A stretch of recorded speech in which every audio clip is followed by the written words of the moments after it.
Pagpasok ng Setyembre, bumaba ang presyo ng bigas ayon sa ilang nagtitinda sa Mega Q-Mart.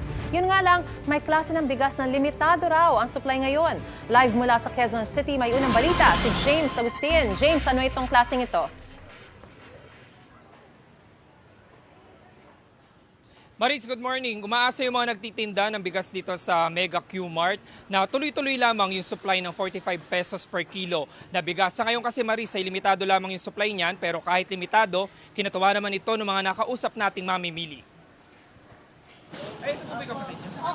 45 pesos kada kilo ang pinakamurang weld milled rice sa mabibili sa ilang bigasan sa Mega Q-Mart sa Quezon City. Pero limitado lang daw ang supply niyan ayon sa mga nagtitinda. Kaya limitado lang din ang ibinibigay nila sa mga mamimili. Pagka yung tao, bibili ng pagkakukunti na yung supplier sa'yo, pwede mo silang bigyan ng 3 kilo, ganun. Pero pagka marami pa, pwede mo silang bigyan ng 5 kilos. Sana tuloy-tuloy na yung supplier ng merkado para nun matulungan naman kami, matulungan din namin yung mga tao. Bagya rin bumaba ang presyo ng ibang bigas. 52 pesos hanggang 55 pesos per kilo ang local rice.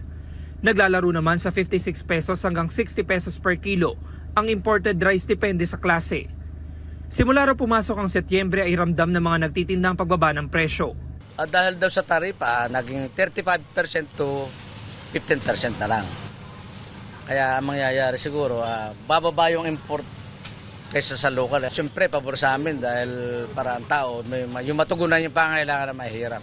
Mas maganda sana kung tuloy-tuloy na yung pagbaba para nun wala rin kami tinutubo. Bakit kamo? Yung sa tracking namin. Tapos pagka nagbaba pa ang tauhan ko, siyempre meron din sa kanila.